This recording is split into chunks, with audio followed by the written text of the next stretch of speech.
안녕하세요. 당신은 왜 부자가 되지 못했는가? 돈의 심리학 2부를 시작하겠습니다. 1장에서는 적당히 합리적인 게 나을까, 철저히 이성적인 게 좋을까 라는 제목으로 금융 관련 의사결정을 내릴 때 너무 철저하게 이성적으로 내리기보다는 적당히 합리적인 수준에서 목표를 삼아라 라고 좀 얘기를 하고 있는데요. 여기서 이제 금융에 대한 얘기보다는 개인적으로 좀 재밌었던 내용을 하나 소개시켜 드리겠습니다. 그것은 율리우스 바그너 야우레크라는 그 오스트리아의 정신과 의사인데요. 이분은 1927년 노벨 의학상을 수상했습니다. 그 당시 이제 노벨상 위원회는 다음과 같이 기록했다고 합니다. 바그너 야우레크는 열병을 유도하여 정신질환을 치료하는 연구에 평생을 매진했다고 얘기하고 있습니다. 우리는 이제 그 열이 나는 거 굉장히 이제 성가신 걸로 생각하고 있는데, 사실적으로 그 열이라는 것은 신체가 회복으로 가는 길에서 어떤 역할을 했다는 것입니다. 그래서 그 열이 감염과 싸우는데 유용하다는 좀 더 과학적 증거를 가지게 되었다. 일부 바이러스의 경우는 체온이 1도만 상승해도 복제 속도가 200배나 느려진다. 그래서 열이 나는 환자의 경과가 더 좋다는 사실을 수많은 연구자들이 확인했다라고 하고 있습니다. 그래서 이제 그 열은 인체의 면역 시스템을 가동시킵니다. 인체가 감염과 싸우게 도와줍니다. 37.8도에서 40도 사이의 정상적인 열은 아픈 아이에게 좋은 현상입니다 라고 얘기하고 있습니다. 그러나 이거는 이제 과학적인 얘기할 뿐, 현실적으로는 이렇게 이제 열이 나면은 그 과정을 참지 못하고 우리는 이제 열이 나는 즉시 타이레놀 같은 약으로 열을 내린다 라고 하고 있습니다. 그래서 이게 열이라는 것이 이제 수백만 년간 자연적인 방어 기제로 진화한 것임에도 불구하고 어떤 이제 세상의 모든 부모나 환자, 의사, 그리고 제약회사들이 열을 제거해야 될 불운한 사건으로 보고 바로 이제 약을 쓴다는 거죠. 그래서 이제 감염이 있다면은 열이 나오고 싶어야 이성적일지 모른다. 그러나 적당한 생각은 아니다. 이런 철저한 이성적이기보다는 적당히 합리적인 수준, 그러니까 열을 내리는 약을 쓰는 그러한 수준을 목표로 삼는 것처럼 돈에 대한 의사결정도 그러한 식이 고려해야 될 사항이다 라고 좀 사례로 들고 있는데, 사례가 재미있어서 한번 또 소개해 드렸습니다. 이제 13장에 보면은 이제 안전 마진, room for error. 그래서 이제 실수에 대한 여분을 확보할 것을 강조하고 있습니다. 블랙잭, 카드 카운팅에 대한 이야기를 하고 있습니다. 그 사례를 보면 이제 다음과 같습니다. 카드 카운팅이 통한다는 사실은 통계적으로 이미 증명되었다. 그렇다고 매번 이기게 만들어주는 것은 아니며, 카지노를 방문할 때마다 이기는 것은 더더욱 아니다. 아무리 운이 나빠도 견딜 수 있을 만큼의 충분한 돈을 갖고 있어야 한다. 예를 들어서 우리가 카지노 측보다 대략 2% 정도 우위에 선다고 가정해보자. 이 말은 곧 49%의 경우에는 카지노가 이길 거란 뜻이다. 따라서 어떤 변수가 발생하더라도 버틸 수 있을 만큼의 충분한 돈이 필요하다. 경험적으로는 대략 기본 베팅 금액의 100배 정도를 가지고 있어야 한다. 1만 달러로 시작한다고 가정했을 때 편안하게 플레이할 수 있는 기본 베팅 금액은 100달러인 셈이다 라고 설명하고 있습니다. 이제 빌 게이츠는 안전 마진에 대해서 이렇게 설명하고 있습니다. 빌 게이츠는 이 점을 잘 이해하고 있었다. 마이크로소프트가 설립된 지 얼마 되지 않았을 때 일이다. 아무 수입이 없어도 직원들에게 1년 동안 월급을 줄 수 있을 만큼 은행에 충분한 현금을 보유하고 싶다는 그 어마어마하게 보수적인 접근법을 생각해냈습니다 라고 얘기하고 있습니다. 워렌 버핏도 역시 마찬가지로 2008년에 버크셔 해서웨이 주주들에게 비슷한 생각을 밝힌 적이 있다고 합니다.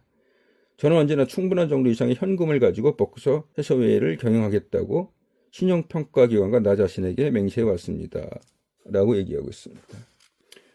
이제 하나 사례로 들고 있는 것이, 지난 10년간 미국의 집값은 30% 하락했다. 몇몇 기업은 처음으로 변제하지 못했다.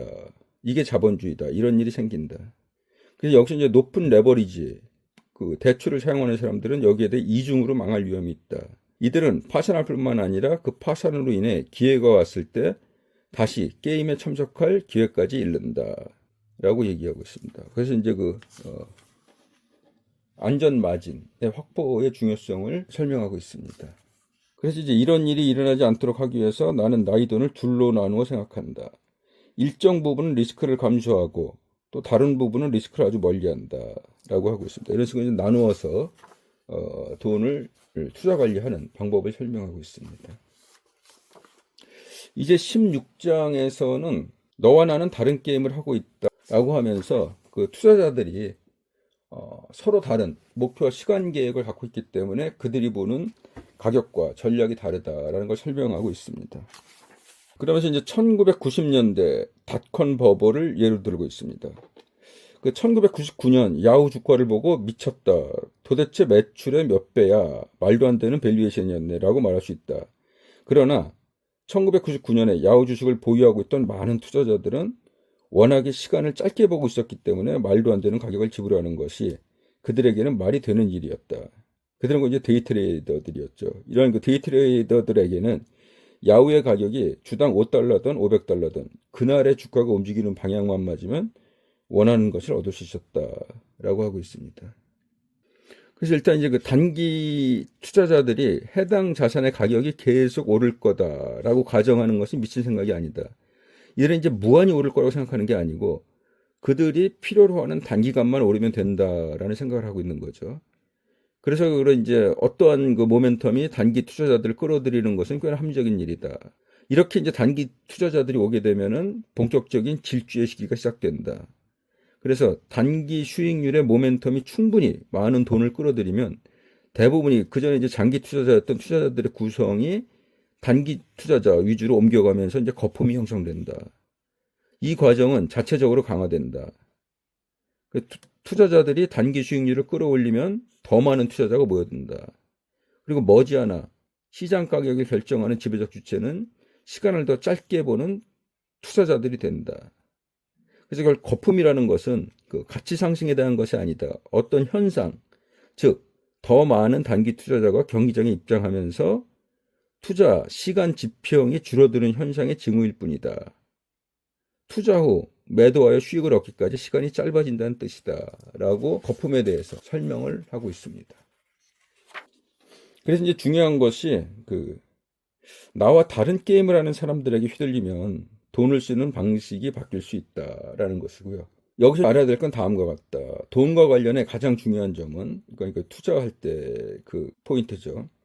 내가 시간을 어떻게 보고 있는지를 이해하고 나와 다른 게임을 하는 사람들의 행동에 설득당하지 않는 것이다. 당신이 지금 어떤 게임을 하고 있는지 파악하는데 비상한 노력을 기울여라. 라고 조언을 하고 있습니다. 즉 내가 하는 투자가 단기 게임인지 장기 게임인지를 명확히 결정하고 게임에 참여하라라는 얘기를 하고 있습니다. 마지막으로 20장에 가면은 그렇게 설명하고 있습니다. 나의 투자 이야기에서 이제 본인의 했던 내용을 좀 정리를 해주고 있는데요. 나는 부자가 되려고 했던 것은 아니다. 나는 그저 독립성을 갖고 싶었다. 그리고 어느 정도 독립성을 얻는 데는 의사 월급이 필요하지 않다. 중요한 것은 기대치를 낮추고 내가 가진 것보다 낮은 수준의 생활을 하는 것이다. 소득 수준이 어떻든 상관없이 독립을 좌우하는 것은 저축률이다.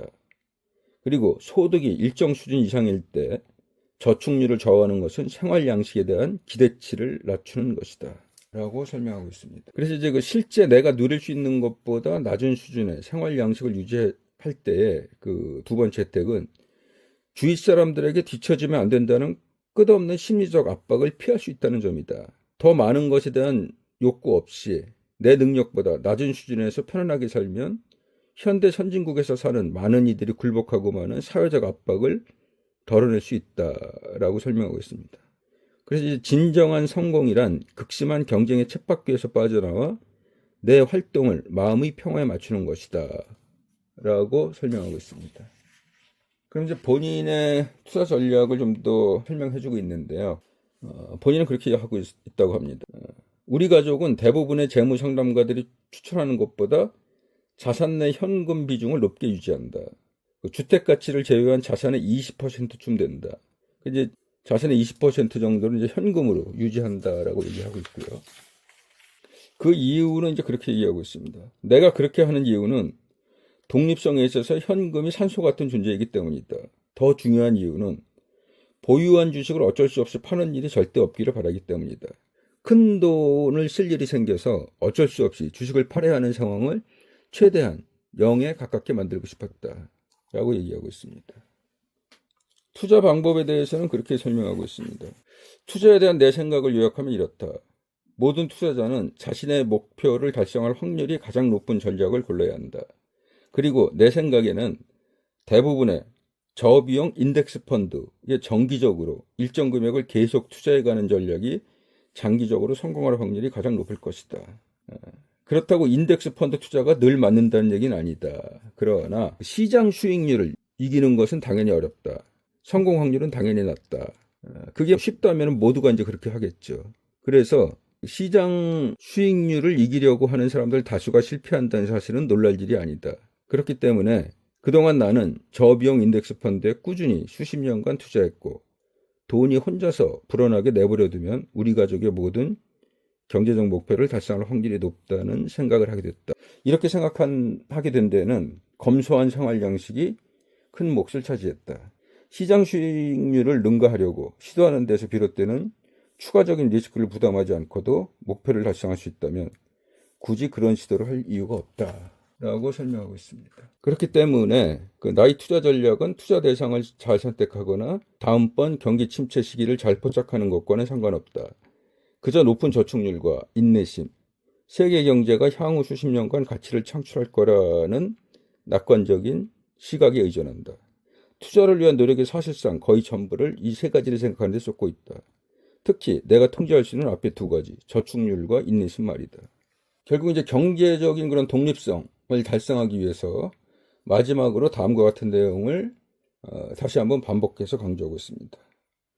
사람마다 생각은 다르다. 그리고 미친 사람은 아무도 없다. 그렇기 때문에 그 돈의 심리학에 통달하는 것이야말로 나의 최종 목표다. 이것이 이제 책을 또 돈의 심리학에 대해서 쓰게 된 그 이유를 이제 얘기하고 있고요. 전체적으로 이제 보게 되면 이 책의 내용은 투자해 본 경험이 어느 정도 있는 사람에게 좀 더 이해가 용이할 수 있을 것 같습니다. 그래서 상대적으로 투자 경험이 없는 사회 초년생, 청년들 같은 경우는 뭐 좋은 말 같은데 이해하기가 내용이 다시 좀 어렵지 않을까라는 생각이 듭니다. 여기에 대해서 엘버트 브릿지 캐피털의 CIO인 드류 딕스는 다음과 같은 말을 해주고 있습니다. 당신이 20세라면 이 책을 읽고 모든 조언을 수용하라. 나중에 50세가 되었을 때 기뻐하게 될 것이다. 당신이 30세라면 이 책을 읽고 성공의 이유와 실패의 원인, 후회를 최소화하는 방법에 대해서 관점을 크게 발전시켜라. 당신이 40세라면 이 책을 읽고 할 수 있는 선에서 투자 전략을 수정하라.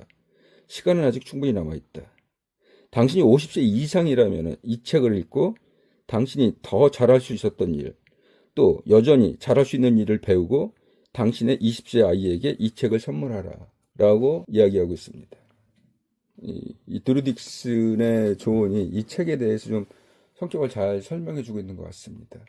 소개드린 내용 외에도 많은 좋은 내용들이 있는데 그 더 많은 내용들은 책에서 한번 직접 확인해 보시면 본인들의 투자 전략에 도움이 될 것 같습니다.